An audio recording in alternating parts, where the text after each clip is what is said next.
కొడవలూరు మండలం రేగచెలిక గ్రామంలో పలు అభివృద్ధి పనులను ప్రారంభోత్సవ కార్యక్రమం నిర్వహించారు. ఈ కార్యక్రమానికి కోవూరు శాసనసభ్యురాలు వేమిరెడ్డి ప్రశాంతిరెడ్డి ముఖ్య అతిథిగా పాల్గొని ప్రారంభోత్సవం చేశారు. ఈ సందర్భంగా విచ్చేసిన ఎమ్మెల్యేకి స్థానిక నాయకులు కోలాటం, డప్పు కళాకారుల డప్పు వాయిద్యాలతో ఘన స్వాగతం పలికి పుష్పగుచ్చాలను అందజేశారు.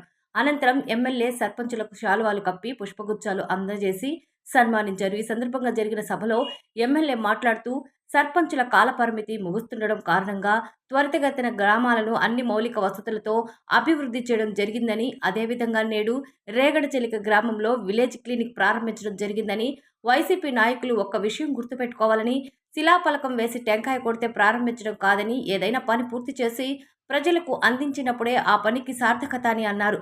రాబోయే రోజుల్లో ముఖ్యమంత్రి నారా చంద్రబాబు నాయుడు ఆధ్వర్యంలో ఇంకా ఎన్నో అభివృద్ధి కార్యక్రమాలు చేసుకుంటామని తెలిపారు. ఈ కార్యక్రమంలో టీడీపీ మండల అధ్యక్షులు నాపా వెంకటేశ్వర్ల నాయుడు, ఇన్ఛార్జ్ శ్రీహరిరెడ్డి, జీవీఎన్ శేఖర్ రెడ్డి, సర్పంచ్ నల్లావున శ్రీనివాసులు, చెముకుల వెంకయ్య, చెముకుల భాస్కర్, బొడ్డువారిపాలెం సర్పంచ్ మల్లికార్జున, స్థానిక నాయకులు పాల్గొన్నారు.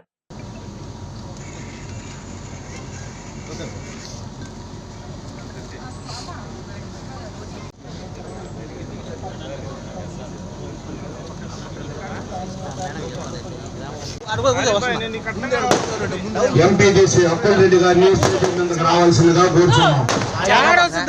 చేయలేమని బాధపడుతున్నందుకు ఇప్పుడు మనం సన్మానాలు చేసుకుంటున్నాం.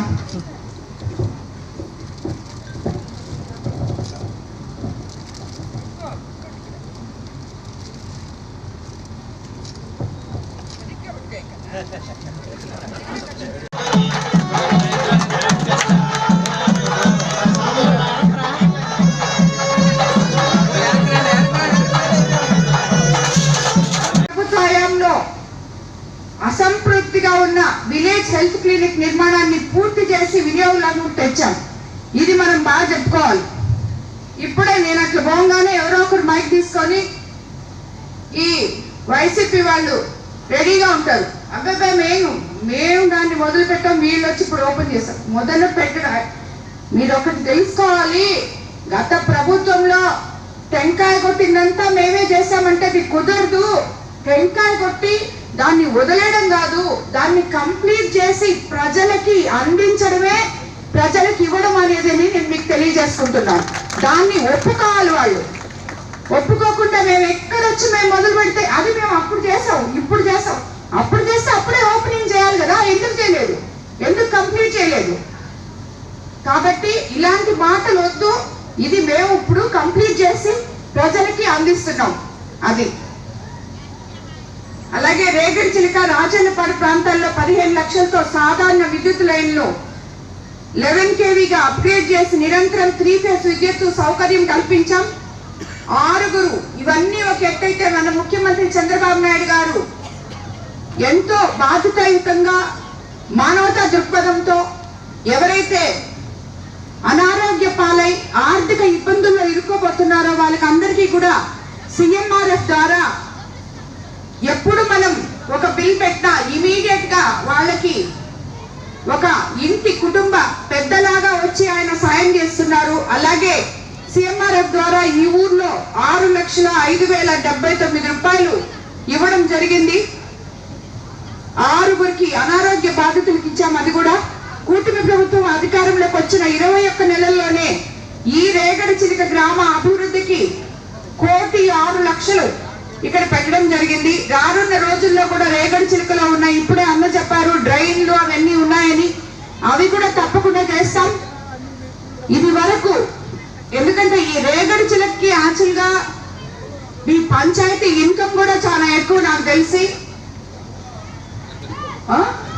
80 లక్షలు ఇన్కమ్ ఉన్న పంచాయతీ ఇది. అయినా కూడా గత ప్రభుత్వంలో 1 కోటి రూపాయలు ఇక్కడ పెట్టడం అనేది 20 నెలల్లో చాలా గొప్ప విషయం. అలాగే రాబోయే రోజుల్లో కూడా ఈ గ్రామాన్ని పంచాయతీ నిధులతో అయితేనేమి, ప్రభుత్వ నిధులతో అయితేనేమి, ఎందుకంటే అంతకుముందు ఆయన 15 ఫైనాన్స్ ఒక రోజు కూడా వచ్చి ఉండదు నాకు తెలిసి గత ప్రభుత్వంలో.